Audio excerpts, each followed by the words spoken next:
So I'm going to talk about why I started drinking, and at the end of this video I want you to add why you started drinking in the comments. So I was a highly sensitive boy, and when I was 2 years old I started rocking back and forth, and the movement soothed me. You know, I felt calm, and apparently my reality wasn't safe, or I didn't feel like it was safe, or I just liked rocking back and forth. I don't know why I did it. And then when I was, my dad was pretty strict, and maybe his temper scared me or something. I don't know. I just started rocking back and forth, and I didn't stop until last year. So I've been rocking back and forth for over 40 years. But when I was 12, I discovered hard rock music, and I was driving home with my mom from school, and Iron Maiden played on the radio, and I was just like, what the heck is this? I loved music already. I was listening to my dad's music, my sister's music, and so when I discovered hard rock, I knew that was my music. And so I started to rock back and forth while listening to hard rock. And it got to the point where after school, I'd come home, I'd watch TV from 3 to 6 o'clock, we'd have dinner, and then after dinner I would rock back and forth on the floor looking out the window towards the Puget Sound, and I would watch freighters go by and tugboats and watch the birds. And it was a beautiful, idyllic place where we lived, where I grew up, and music was always there, and I'd listen to the hard rock and headphones. Both my parents didn't drink, but their parents drank. So my parents didn't want to drink because they didn't want to be like their parents. My mom's dad died when she was only 7 from alcoholism. I believe he was only 40. My dad's dad was a drunk, and he was scary when he got drunk.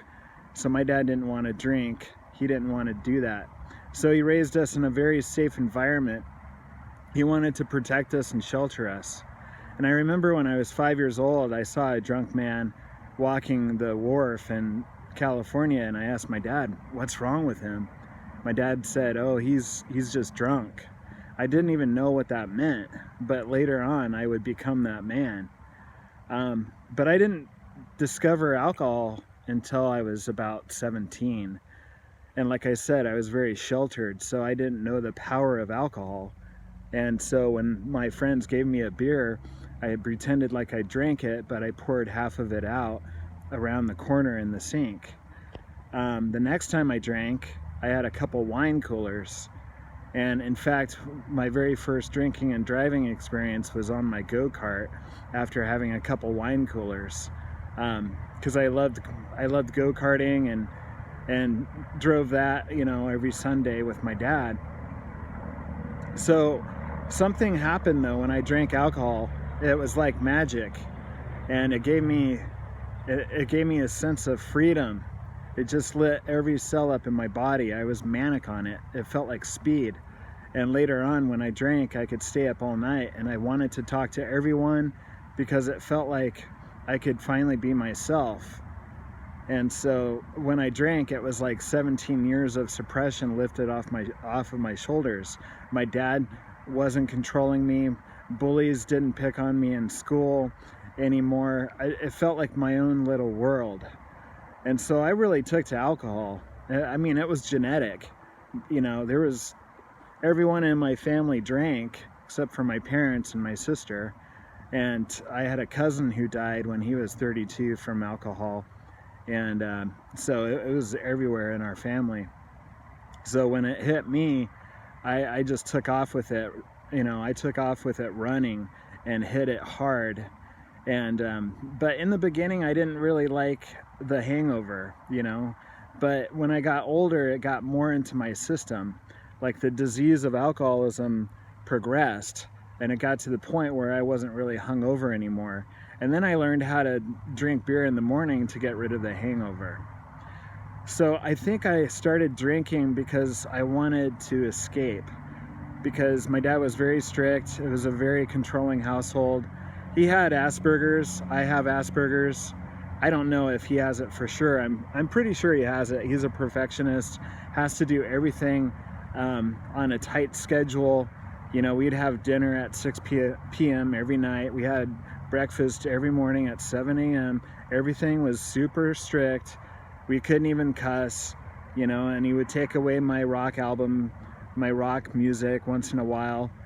And, you know, so when I drank, it was like my first ticket to freedom.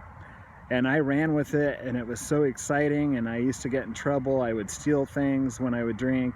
And then later on, I was drinking and driving every night, listening to hard rock, blaring hard rock in my car, driving around with these crazy next door neighbors who were on Social Security disability. And it was a happy one flew over the cuckoo's nest. You know, my mid-20s, alcohol was great. At least I thought it was great. And, you know, I was actually hurting a lot of people and putting a lot of stress on my family and, you know, getting in trouble with the law.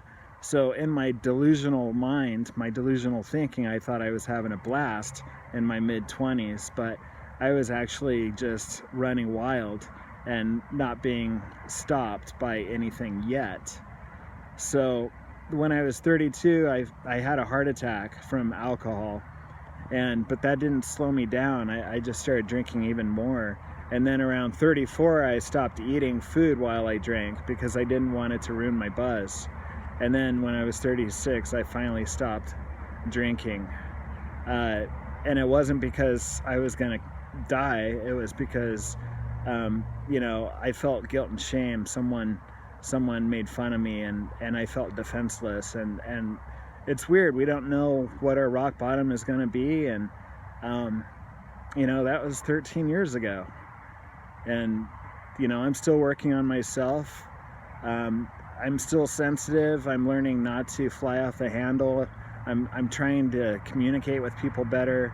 I'm trying to learn empathy, because as an alcoholic, I was just self-centered and just thought about myself. And even since childhood, I just thought about myself because I was in fight or flight. I had to protect myself from my environment. I was highly sensitive. My dad had a scary temper, and I was like, screw everyone. I'm gonna just listen to music and rock back and forth.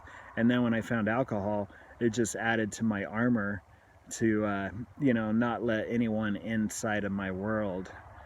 And so now I'm unlearning all of those defense mechanisms that I had in childhood. I'm 48 now, and learning compassion and empathy and trying to think about others before myself, and trying to breathe before I react to situations.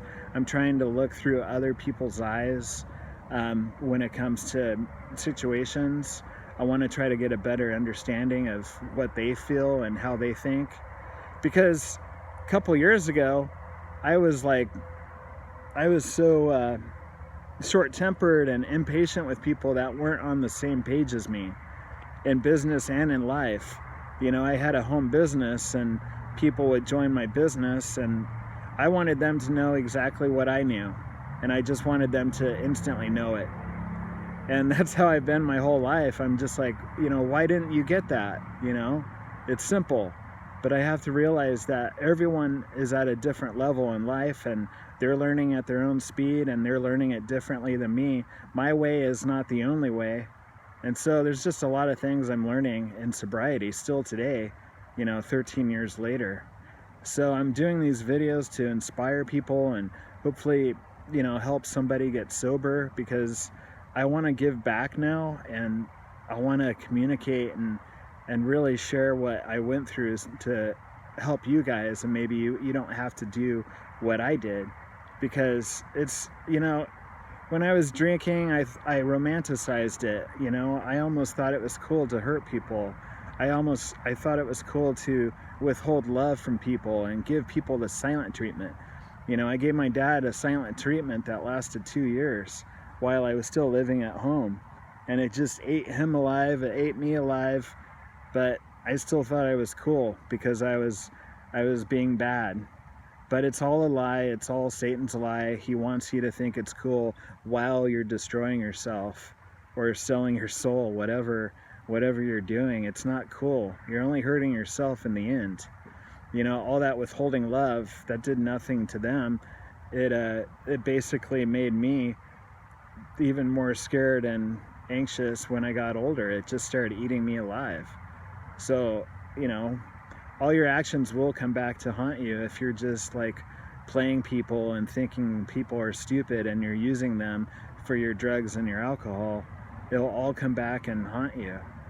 So that's pretty much it. I mean, life is a trip, and I'm glad to be here every single day.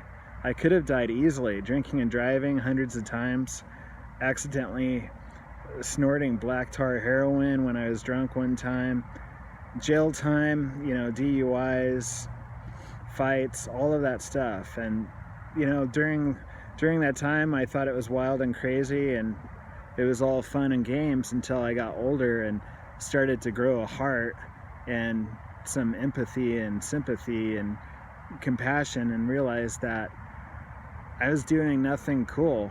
You know, it was just in my head. And so every day I'm waking up a little bit more to reality and looking at other people's perspective on life, because it's not, I don't even know what's going on anymore. I mean, I feel like I'm just a big kid. I feel like I stunted my growth. My mental development was stunted by lots of drugs and alcohol. And so I'm 48 years old, but I still feel like I'm in my 20s. I still cry. I still have moments of bliss, and then I have moments of despair. And every day is, you know, and then I get bored and impatient, and I want things to happen faster than they do. And I have to just realize that life has its own speed. And I either get on board with life's speed, or I'm going to just keep hitting my head against what I want, you know, impatience and all that stuff. It just makes me more irritable, and I can't enjoy life. So I'm learning to take it slow. So what made you start drinking? I want to hear your story under this video. Leave a comment, and don't leave anything back. Let's get into it. Let's start a dialogue. Hit that subscribe button if you're new here, and we'll talk to you soon.